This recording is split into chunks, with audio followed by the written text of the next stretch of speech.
Let's talk about the easiest alphabet ever invented, Hangul, the alphabet used for the Korean language.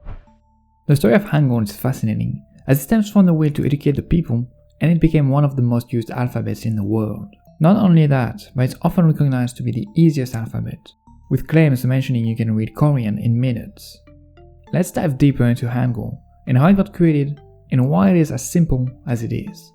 The Korean alphabet was not always Hangul. From antiquity to 1446, Korean was written using the Hanja system, a system based on Chinese characters. The problem is, this system was not great to represent the Korean language, leading to a lot of difficulties for people to learn it, which led to a high level of illiteracy. Besides the need to know different characters for almost every word, this system was also designed for the Chinese language, which is quite different from Korean. This can be seen in the word structure, where Mandarin usually has monosyllabic words, while Korean words are polysyllabic. So one has one-syllable words, while the other has words with multiple syllables. On top of that, Classical Mandarin Chinese had a different word order than Middle Korean. Classical Mandarin is an SOV language, while Korean is an SOV language. These two aspects made the use of Hanja complicated and unfit for Korean.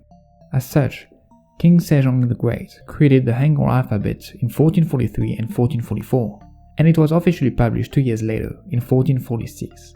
This system was made the official writing system for the Korean language in 1446 by one of Sejong's decrees. Although this is the system we see today, its use did not become popular right away. It was a gradual adoption from the elite and common people, and it's not until the 19th century, and more specifically the end of that century, that Hangul finally became used by everyone in the nation. As such, you can still find a lot of historical documents written in Hanja until the 19th century, as a lot of elite and scholars view Hangul as not valid and kept using the Chinese characters. As a matter of fact, I said most people were using that at the end of the 19th century, but Hangul was not used by scholars or Korean of the upper classes until after 1945. Hangul is a phonographic script. This means it's a writing system where graphemes supposedly represent the sound of a language. Here I use the word supposedly because the sound does not have a natural representation. We can have a certain logic to represent a sound, but it naturally does not have a perfect representation. People are the ones giving sounds specific representations. But we'll talk more about that later because the representation of sounds in Hangul is not random.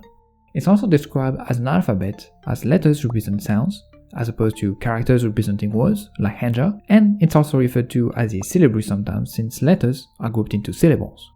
Hangul is used mainly to write Korean, both South and North Korean, but also the Jeju language, also spoken in Korea, and to a limited degree the Tiatia language of Indonesia, which uses a mix of both Hangul and the Latin script.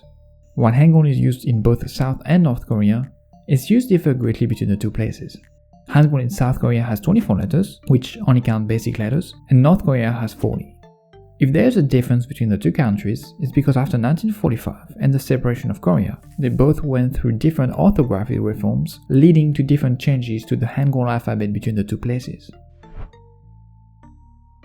Like I said, the spelling of Hangul has evolved over time and is different in North and South Korea.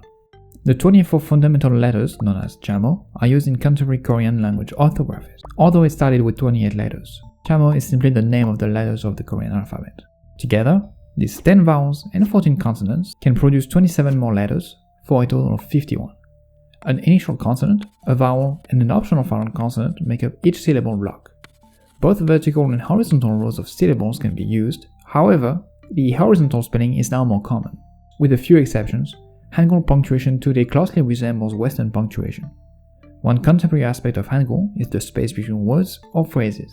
This was quite recent in the history of the alphabet, as Koreans began putting spaces between words in 1896, where before there was no space, which follows the Chinese tradition of writing. One key aspect of Hangul is that each symbol represents a sound.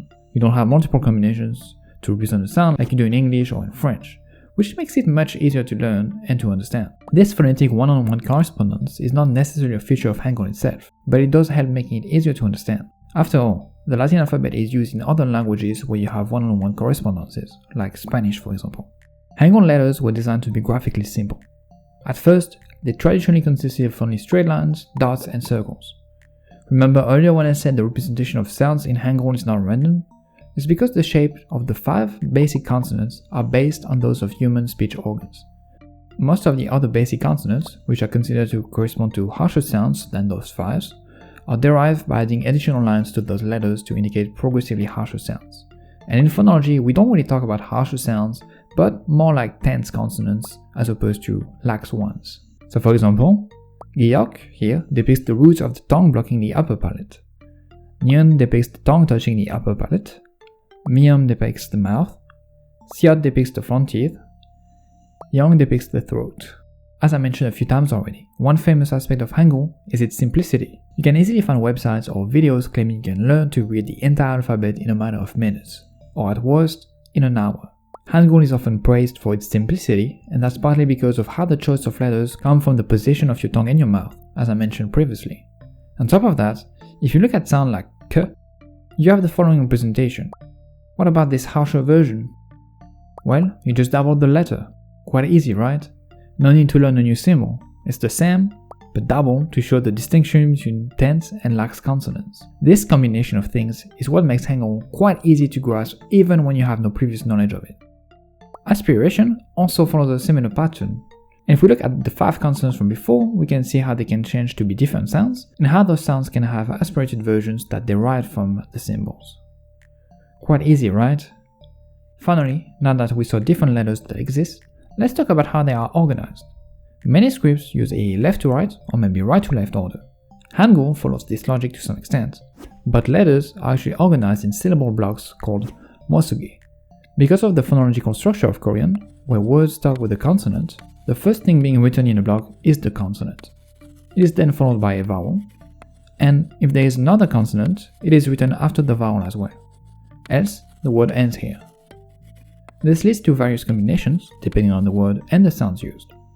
There are instances where there is no initial consonant, but in that case a symbol is still used to mark the absence of consonant. The zero initial consonant is used. Now, I want to mention that there is no word in Korean that starts with a vowel, but some syllables might, hence why some blocks will have the zero initial consonant. These blocks do not represent whole words, but simply syllables. Hangul letters can be combined to yield 11,172 syllables, but this number is pretty much just the maximum number possible, and realistically speaking, we're talking more about 2,000 syllables that are actually in use. The rest are coming from older words maybe, and those are not used anymore, which may have different syllable structures than the most common ones. I mentioned that Hangul was used for 3 languages, 2 of them in Korea and 1 in Indonesia. But the truth is, there's a 3rd language that uses Hangul to be written down, the Chitembo language. To me, this is the most interesting fun fact about this alphabet. Back in 2015, the sister of a Twa leader, a large group with a subsection of people who speak Chitembo, from the Eastern Democratic Republic of the Congo, visited South Korea for a cultural exchange event. She discovered that Hangul was used for the Chia-Chia language in Indonesia, and believed it could benefit her community, which speaks the Chitembo language, with an estimated 500,000 to 700,000 speakers. South Korean linguists created a version of the alphabet for Chitembo in the following years, as the language previously lacked a writing system. Korean language instructors in Los Angeles, California, taught the alphabet to primary school educators from Bunyakiri in Congo. These educators, alongside South Korean missionaries, instructed local residents in the area. They observed that children could write their names in just half an hour, while adults needed more time. However, many reported that hundreds had successfully learned the adapted Hangul. Once again, this shows how easy it is to use this alphabet. Now, if you think there's an alphabet that's even easier than Hangul, please let me know in the comments.